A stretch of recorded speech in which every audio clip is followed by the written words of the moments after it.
Good evening. I'm going to go ahead and call to order the meeting of the Preservation Commission for May 1st, 2024.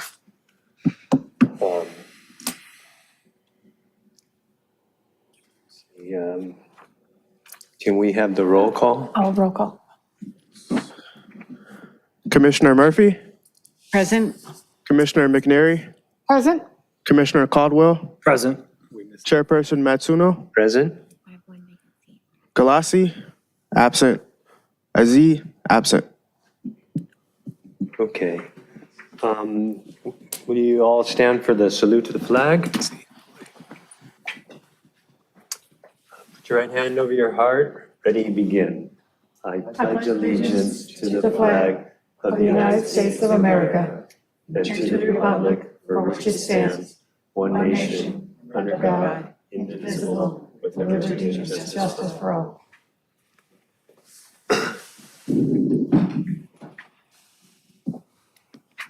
Okay, so the first order of business is to approve the order of the agenda. Do I have a motion? So moved. Second. Okay, all those in favor? Aye. Aye. None opposed? The agenda order has been approved. Are there any blue folder items? There are currently no blue folder items. However, I do have two short announcements for you. Okay, I wanted to introduce across from me is our new planning analyst, Jamal Brown. And then to my right is our new community development director, Mark Weiner. Welcome. Welcome. Yeah, thank you. I'm here tonight just to introduce myself and to watch you guys in action. A little bit on my background. I spent the past 4.5 years at the city of Laguna Beach serving as community development director. Prior to that, I worked for Carmel by the Sea. I was the director there for 4 years. And I have extensive experience in historic preservation. So I'm looking forward to working with this group and with Stacy on the various projects that come before you. Thank you. Thank you. would you care to introduce yourself, Jamal? A little My bit. name is Jamal Brown. I'm the new planning analyst. I come from a previous city, Rancho Palos Verdes.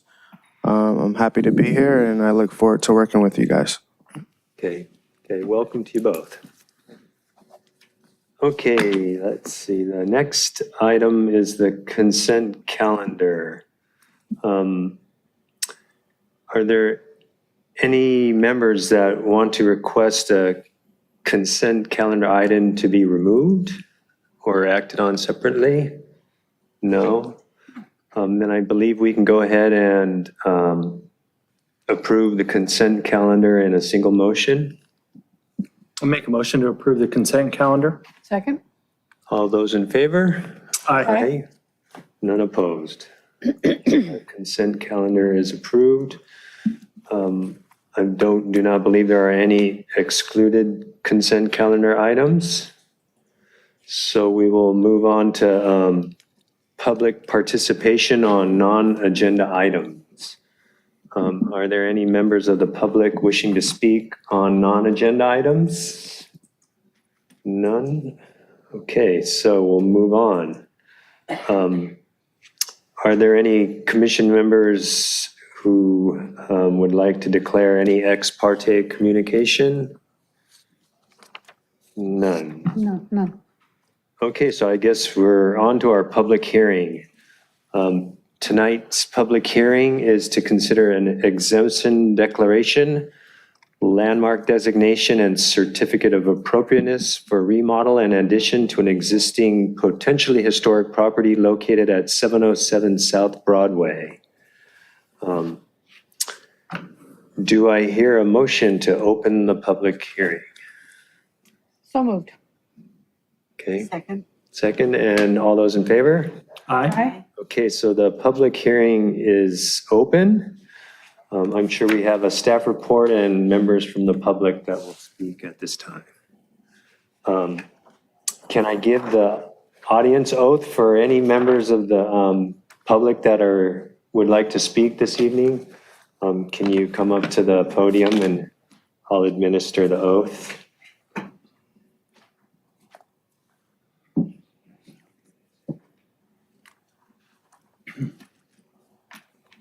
Good evening. Hi, Okay, I guess you can state your name and sure. My name's Monica Moore. My husband and I own 707 South Broadway. okay. Do each of you swear or affirm that the testimony you shall give shall be the truth, the whole truth, and nothing but the truth? Yes, sir. Okay, thank you. Excellent. I will provide the staff report now. Jamal, if you could please share my screen. This is the landmark designation and certificate of appropriateness request for the potentially historic property at 707 South Broadway. The property is located on the west side of South Broadway. It's between Topaz Street and Nob Hill Avenue. This neighborhood is zoned R3A, which is low-density multifamily residential. Per the assessors, the lot is 6,830 square feet, and the existing house and garage jointly are 1,972 square feet. Within the city's Historic Resources Survey, this is noted as an A-rated craftsman building built in 1911. It also notes a national rating of 3, which at the time meant that the preservation consultants preparing our Historic Resources Survey felt that the site was also eligible for the National Register. The local landmark at 709 South Broadway is just south of this property. Here you can see the front of the property. You see those street-facing gables. You can see it on the second floor, and it's mirrored on the first floor. It covers a full-width porch. You can see all of those original wood shingles, those exposed rafter ends, as well as decorative brackets. Here's just a beautiful shot taken by the owners and their flowers. Here's a closer look at that front porch. You can see the entry door, which is original, and the original windows on either side. You can see the divided lights on the upper third of those windows. Please note the angled decorative trim that's around the windows.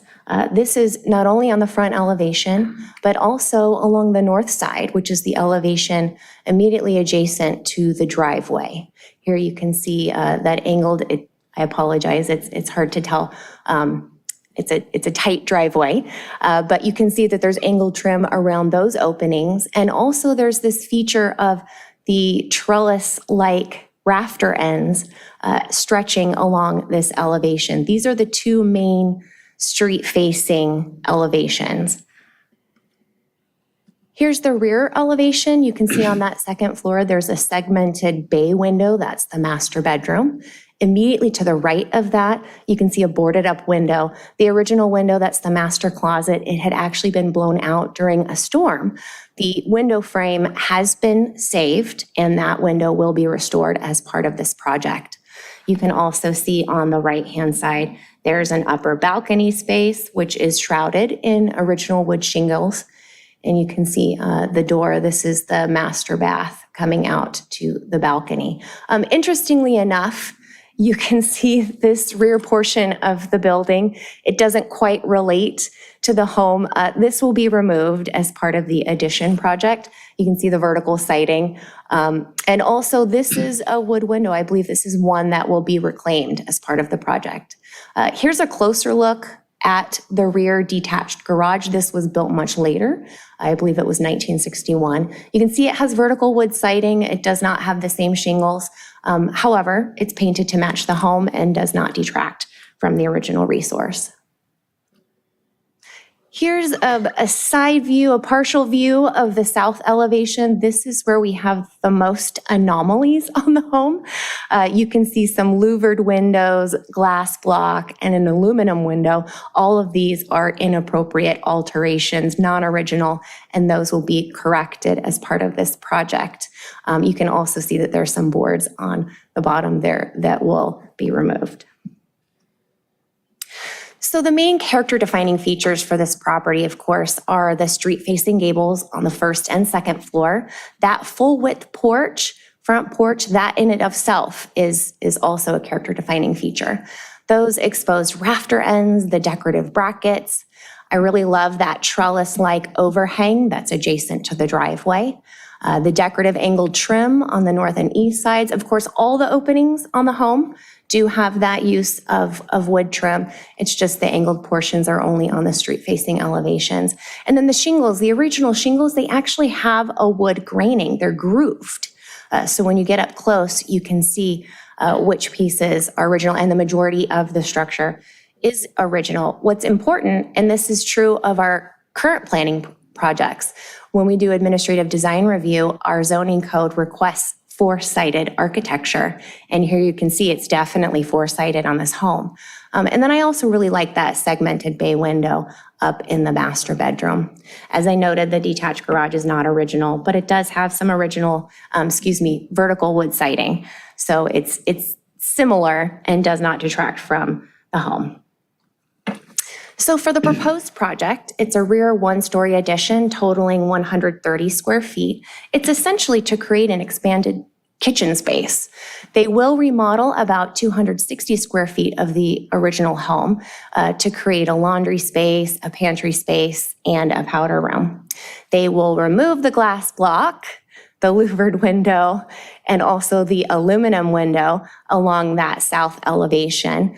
They will use a reclaimed wood window on that elevation, and then there will be a new historically accurate wood opening in the new kitchen. Along the rear elevation, that's the west elevation, there will be new doors and windows in the kitchen space.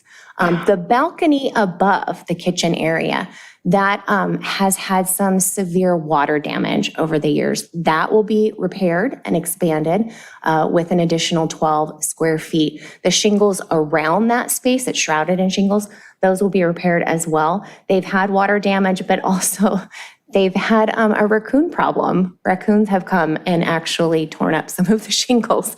So that's referenced in your staff report. It states nocturnal animals. So they've done some damage that will be repaired. On the second floor in the bathroom, immediately adjacent to the balcony, there are two louvered windows. It was really tough to get a photo up there in the narrow side yard, but those will be replaced again with historically accurate wood. I mentioned the closet window that blew out during a storm. They saved the frame. They will restore that as part of this project. And then for the new addition, the redwood, they will provide redwood shingles. However, it will be without the grooves so that it will be slightly differentiated from the original shingles on the home. In general, they will re-roof the structure, and they will do like-for-like repairs for those rafter ends. You see some of them have rotted over time. They're original. So those will be repaired as needed as part of the project. Here's a quick look at the site plan. Here you can see the addition behind the original two-story home. Again, this is just a one-story addition. Here's the first floor plan. You can see that kitchen space in the back, the expanded kitchen space, the powder room, the laundry room, the front dining room, the living room. The beautiful wood paneling and built-ins are still there. Those will remain in place. I didn't mention this, but there's an existing patio off the back of the living room that has a wood trellis that will remain. No changes to the front porch other than repairs as needed. Here's a quick look at the second floor. You can see just this wall is pochade here, just that 12 square feet of additional expanded balcony space. Here are the two windows in that bathroom upstairs that will be replaced with historically accurate wood. And then this is that closet window that had been blown out during a storm. Here are the two main critical elevations. That south elevation, we will clean up all of those window anomalies. Here are those two bathroom windows that will be cleaned up. Here's a side view of the balcony space that will be expanded. And then here's a rear view of the kitchen addition. You see that they will have divided lights in the new door here. And then you've got these new historically accurate wood windows that will also have those upper divided lights, similar to the windows on the existing home. So the preservation ordinance, it references the prescriptive standards. That is a direct reference to the Secretary of Interior standards set forth by the National Park Service. So the key points, which I broke down within the staff report, are the site was built as a residence and will remain as a residential use. The distinctive features and materials on the exterior of the home will be preserved as part of this project. The addition will be behind and subordinate to the existing two-story home. In theory, in the future, the kitchen addition could be removed and the original cultural resource would be retained and remain intact. The new wood shingles will be without grooves. They will be slightly differentiated, so you can see the original shingles versus the new portion of the home. They will restore the deteriorated materials like for like as needed. That means wood, and often for our landmark properties, that means custom products. The form and integrity of the original home will truly remain unimpaired because there are no changes to the front or side elevation, the main street facing elevations. The look of the property, other than the restoration work, will remain the same. So the property will not be detrimentally altered in any way and will retain all those essential elements. As it relates to zoning, for R3A zoning, for the multifamily zoning, the project meets the setbacks. The site setback is 5 feet. Outdoor living space, 800 square feet is required for a single-family residence. The building height will remain unchanged. It is well below the 30-foot maximum allowed for this zone.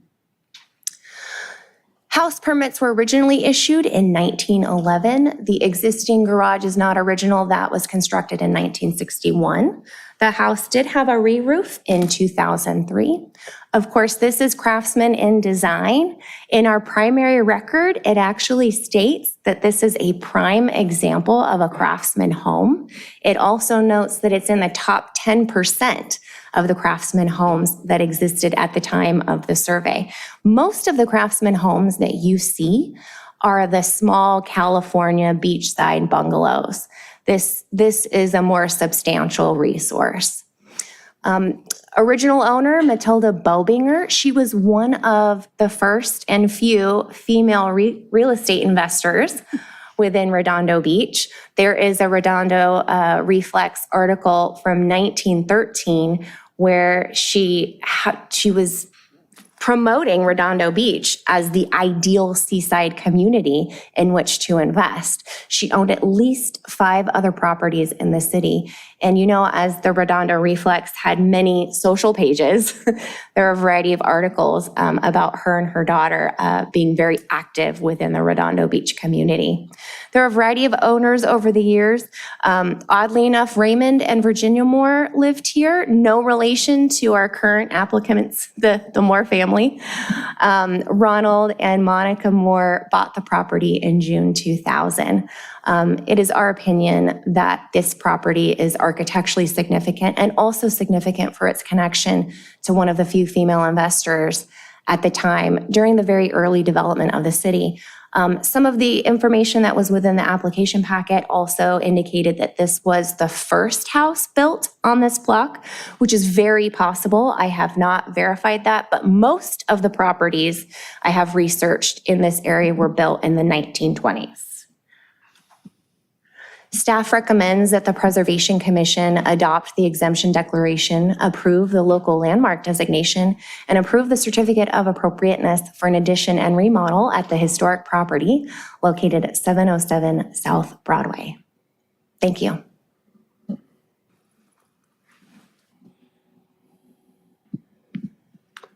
Okay. Did the members of the public wish to speak? I don't know where Commissioner Aziz here as well. Oh, yeah. Hello again. I have my notes on my phone, so let me pull them up here. My name is Monica Moore. My husband and I are the proud owners of 707 South Broadway. We both grew up in Redondo Beach. We're past board members and current lifetime members of the Redondo Beach Historical Society. I first got involved with the Historical Society locally, working on the Morrell House. And so that was a volunteer stint that spanned 10 years, and it was a lot of fun. I started doing research on our home 23 years ago. Then we got busy raising kids. So now it's time to focus on our house.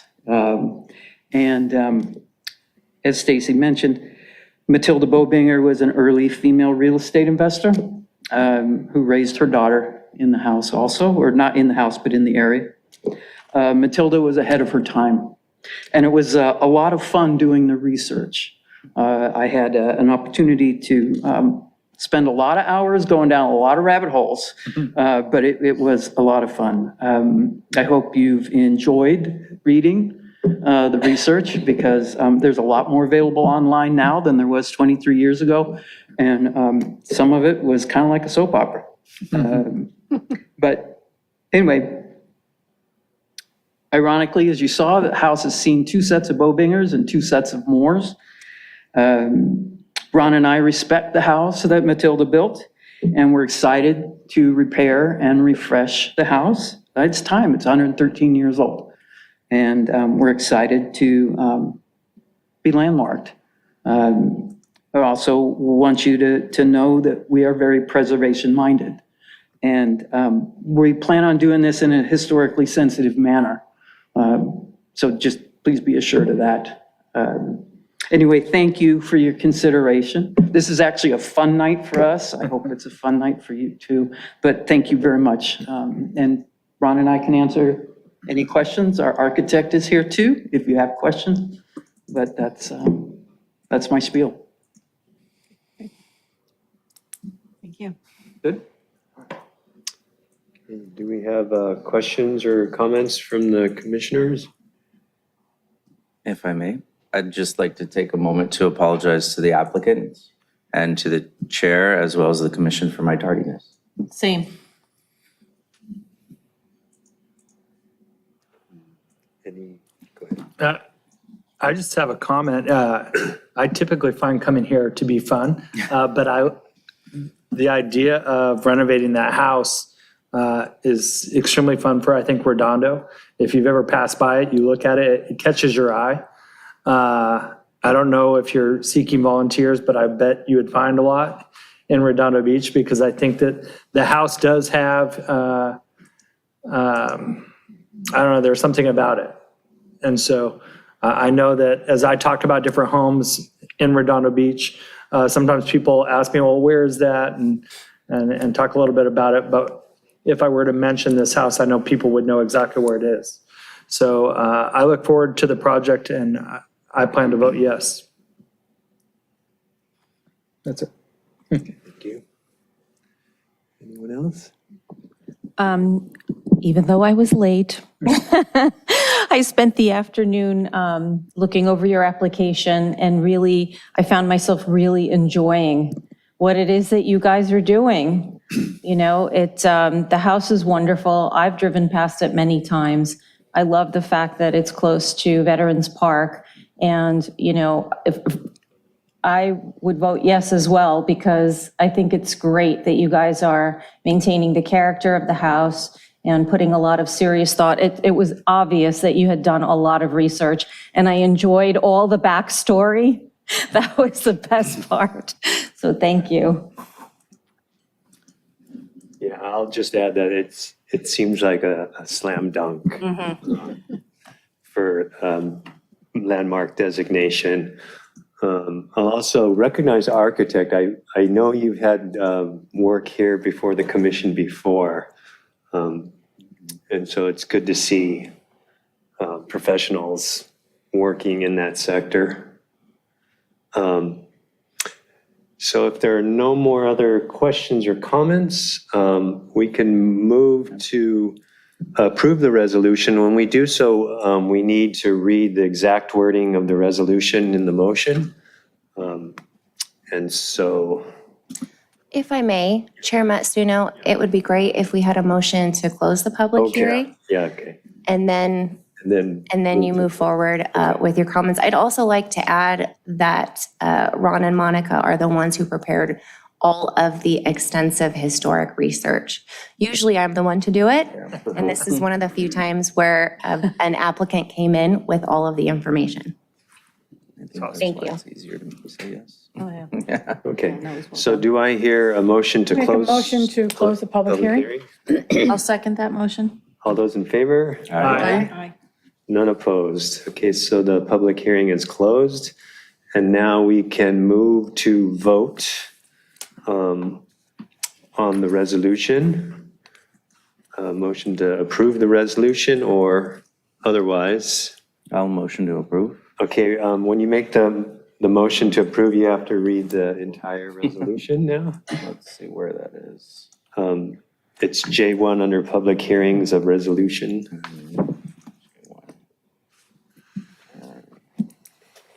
Where it says a resolution of the Yes, Preservation okay. Commission. Thank you. Well, that works too. Okay.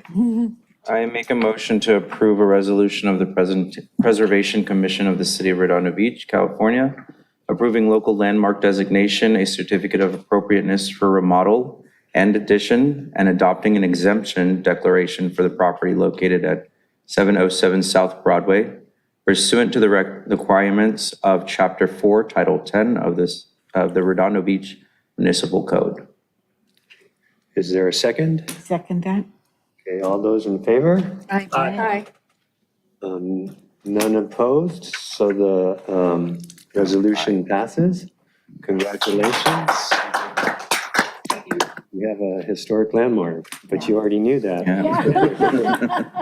An official one now. Okay, so moving on to the next agenda items. Are there any items from previous agendas to be discussed? No previous items. Okay. Any items for discussion prior to action?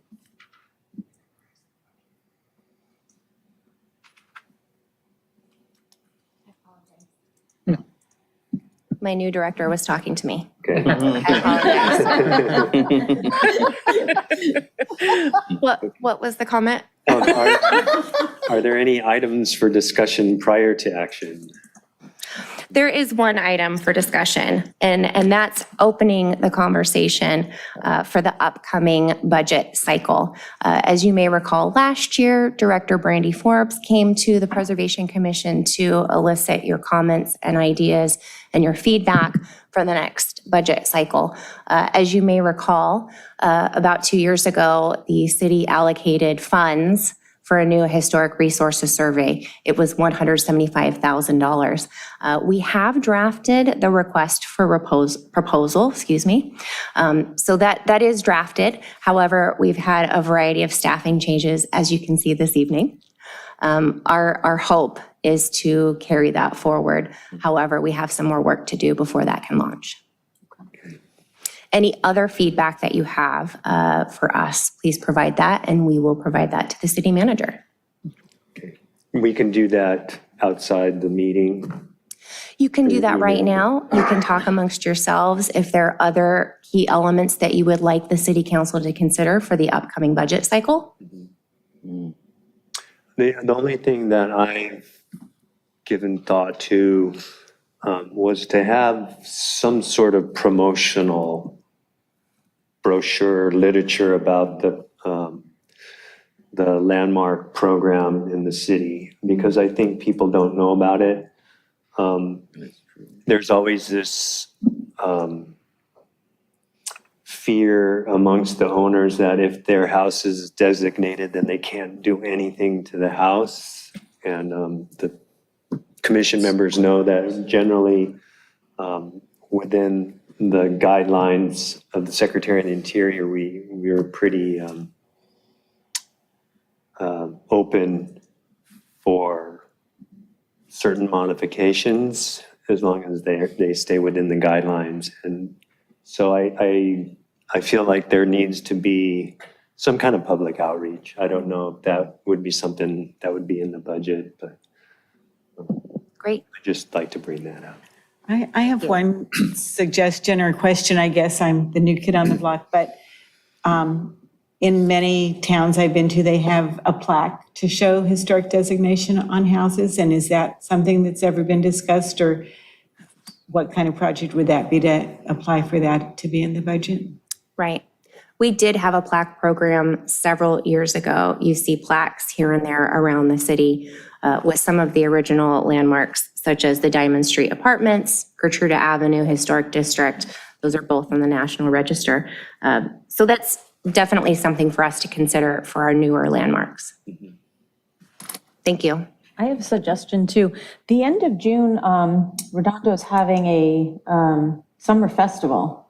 So I'm just curious if it would be, if we could do it, to have sort of like a booth for the Preservation Commission and have some of our commissioners there and being able to talk, if we could come up with that pamphlet or other supporting documents and things, that would be nice. A nice way to outreach to Yeah. folks. One thing I was given when I started on the commission, that's like 10 years ago, they gave me a sort of a catalog of all the properties with a photograph and a short description. And I imagine that it hasn't been updated since I've been a commissioner. And I don't know if they're printing those or they're available.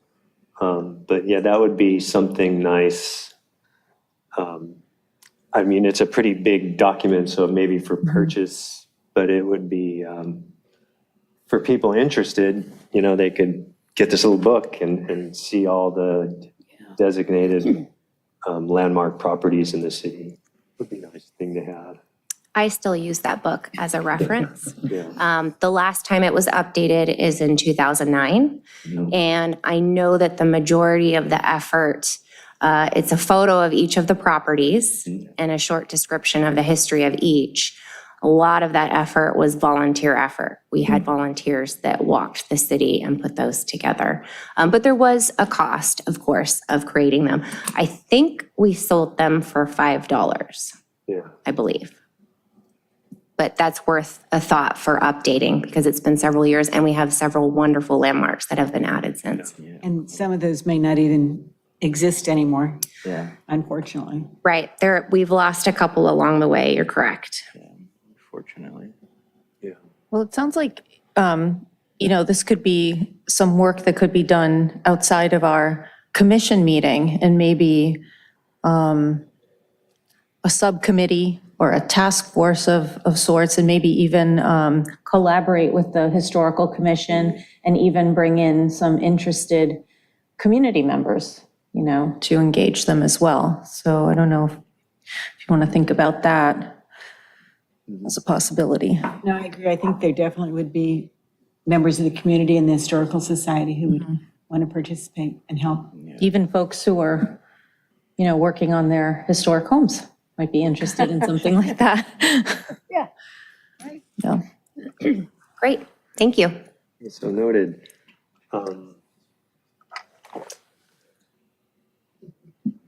Okay, item L1 is the discussion, possible action, and recommendations to the city manager for the upcoming fiscal year. That's the item that we just did. Just discuss that? Yes. Okay. Excellent. And the review of the certified local government annual report, that's also? Yes, that's Okay. next. Yes. We are a certified local government. Jamal, if you could share my screen, please. So a couple weeks ago, somebody from our city management team asked me to give the elevator pitch for being a certified local government. And I felt like the timing was just right because I was working on the annual report. I thought I would get a little bit poetic and give my elevator pitch to you guys because at the moment I didn't have all of the great words. And so I really thought about it. There are a lot of interesting historic themes that we as a group get to see over time. And they're very relevant to the current planning projects and even some of the major development projects that we do in the city. I'm going to hit on a couple of them. In the very early development of the city, I had shared the historic context statement with this group. I had done a presentation a couple years ago. Historic context statement was created in 1995. So in the very early development of the city, Redondo Beach had a bit of an identity crisis. And that's because there was so much investment in the industrial shipping and the wharves, right, along the coastline with the railroad. And then we also had the Hotel Redondo as a seaside resort, right? Hotel Redondo was built by the same company, same construction company that built the Hotel del Coronado, same group. there was this sense of, are we this industrial shipping port or are we a seaside resort, right? An interesting thought is you come out of the Hotel Redondo, which was at the site of Veterans Park, and you see to your right all of the pollution from the railroad, the shipping port, all of the ships coming in and out, the lumber, right? Over time, the residents finally decided they didn't want pollution along the coastline, right? Remember, the California Coastal Commission did not form until 1972, which is fairly recent. So seeing our coastline as a natural resource worth preserving is a more recent thought process, right? How does that tie into today? Well, the AES power plant was finally retired in December. More than 100 years of the power plant. And we had that theme over the years of our residents saying, look at our gorgeous coastline, look at our gorgeous harbor, and then there's the power plant, Don't look at that, yeah. right? So, major historic theme from the very beginning, looking at us in the face today. Another item to think about is the development of North Redondo, right? That was agricultural. That was annexed in 1927. I believe they put in a bid to be annexed to Redondo Beach, and it was turned down originally. They had a really hard time getting public services to their community. They created their own cooperative, but they really needed police, fire, roads, right? All the basic services. They needed to be part of the school district, right? When I was working on the Galleria Improvement Project, the South Bay Galleria Mall, back in 2015, we heard those themes again from North Redondo. We heard them say they felt forgotten, that investment was not taking place in North Redondo. Former council member Laura Emdy said the Galleria site has the ability to be the living room for North Redondo. It was just interesting that all those themes carried forward into the work that we do today. It informs how we plan. The third element, kind of the exciting element, is the boom of the aerospace industry, right? In the 1960s, we have our Northrop Grumman campus, originally TRW, right? 110 acres of aerospace engineering, research, development happening in Redondo Beach. And having all of those working professionals come to Redondo meant that the single family development boomed in North Redondo. It also fed into the commercial district of Artesia and aviation corridors. What does that mean for us today? We now have an Artesia and aviation corridor area plan to help improve all of those commercial districts that boomed during that time, right? So all of these interesting themes, and there are many more, right? All of these interesting themes inform the work that we do today. You know, what we do in this room, I get awfully poetic because I love historic preservation. What we do in this room, this is our origin story, right? We protect the DNA of Redondo Beach. We are the ancestry.com for Redondo Beach. So being a certified local government means that we truly value our past. We take pride in the great work that we have done to build a community, and all of that informs the projects that we build on today. And that's my elevator pitch. So, as a certified local government, in our last cycle, we held 4 public hearings. We're required to at least have 4 a year during that cycle. We also had 4 minor alteration subcommittee meetings. We designated 3 local historic landmarks and also processed with the minor alteration subcommittee for certificate of appropriateness applications. As part of the education, we have to do continuing education every year. I attended the California Preservation Foundation 2-day online conference, It was an online conference. I also did the 3-part Secretary of Interior Standards Rehabilitation Boot Camp. I earned 7 hours of continuing education credit. I actually really enjoyed it. That feeds into the project that we reviewed tonight on Broadway, right? And then I also did a couple of free webinars. I like signing up for free stuff.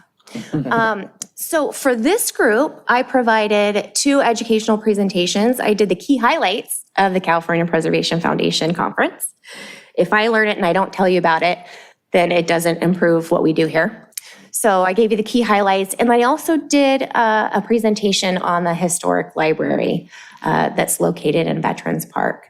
We will have a new caterer functioning out of that library, so it feels very relevant that we touch base on where that all began. We currently have a total of 112 Mills Act properties. We have 4 pending Mills Act contracts, which gets us to 116 this year. And then if we can get 707 South Broadway, a Mills Act contract this year, we will have 117. Thank you. Thank you. Thank you. Let me know if you have any questions about the report itself. I know there were a lot of attachments. I have to include the meeting minutes. I include copies of the educational elements that we do. And then all of our applications and resumes are included in there as well.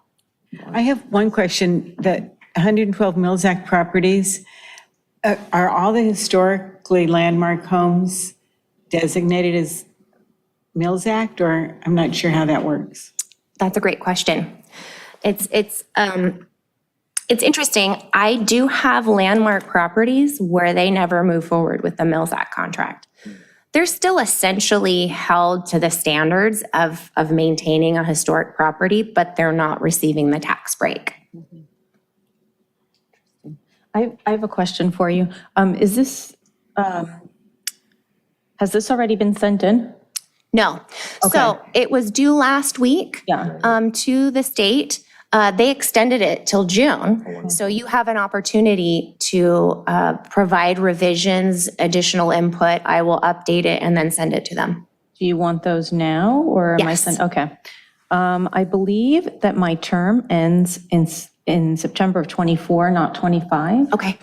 So that's one revision. And just, where are we here?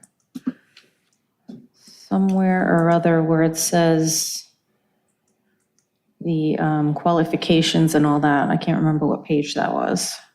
I did reference you in there. Yeah, I saw that. So though I lived in some historic homes, plural, none of them were here in Redondo Beach. I don't know if that's, That's fine. okay. And then second of all, I did not renovate a historic home. Okay. I built one from scratch, Okay. so that you might want to. I'll remove that portion and just note that you lived in historic homes and are familiar with them. Yes. And then I added that you had donated an artifact saw to the that. Thank you. museum, which Thank I you. loved. Yeah. Thank you. Oh, wow, Piano book. nice. Oh, yeah, I do recall that. Any other feedback for the report?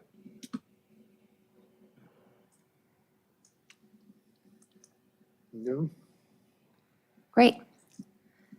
If you could please make a motion to receive and file the report, Okay. that would be great. Do we have a motion? A motion to receive and file.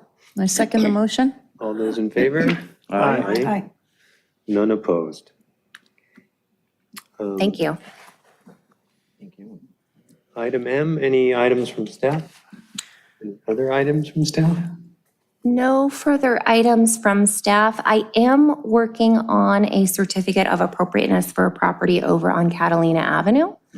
We might have that ready for you in June. Okay. Okay, any commission items or referrals to staff? I have one, and I don't know if it'll even be timely, but I did receive an email from you stating that the city council is considering merging multiple different commissions. And I can certainly see why a municipality might consider that. Obviously, we have 3 staff members working at 7:50 PM. And so all of the commissions require staff time to do that. If there's cost-saving measures, I understand that. but I did want to just maybe learn more about it, maybe at the next commission meeting. It might be too late by the next commission meeting. And so for that, I want to say thank you to staff for notifying us, because I don't know if, I always look at the city council agenda. I don't know if I would have caught that because I hadn't read it prior to that. So I learned it from you. And the only thing I would mention is that I know a number of commissioners in the city of Redondo Beach, and every one of them that I know spends a lot of time preparing. I know a number of people here have talked about going to see the home before a meeting and stuff like that, and doing, not just reading the materials, but also looking into the issues. And that's my only concern, is that I think that there's a bunch of commissioners that are very active and they're donating their time, if you will, volunteering. And I do have a concern about if you're to merge them, here we are, we've been here for roughly an hour. If you were to add an hour, and maybe it wouldn't be an exact hour, to another commission, they would be there volunteering even longer. So I do want to say that I understand the consideration. I thought I would throw that out there, and I know it would be a tough decision for our council to make, but that's what they're elected for, to make those decisions. So thank you. Thank you.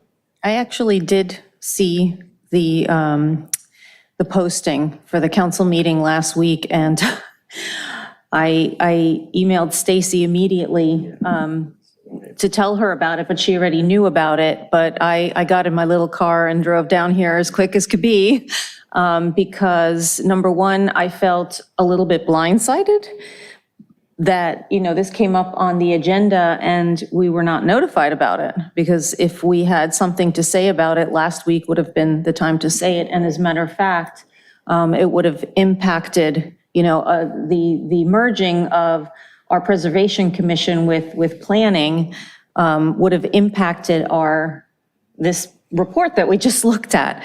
So that's a concern.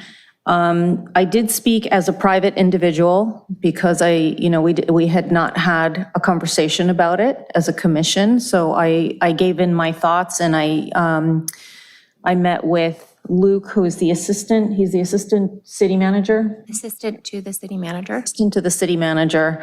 And as a private individual, gave my thoughts that if, they had to merge some commissions together, that it would make sense to merge preservation with the historical commission, because those two are, seem to be aligned, and maybe we could, overlap in some of the things that we do. So I wanted to let you know that I did that. Thank you. Thank you. The city council does plan to bring that item back to the May 7th city council meeting. I briefly chatted with Luke Smood and requested that we be informed as that evolves. It will be posted on Thursday. I had correspondence with you that as a certified local government, there are still certain elements that we have to meet, and they're well aware of that. So I have a question in regards to that. If the proposed plan is voted to approve that merger, how does that affect this certification?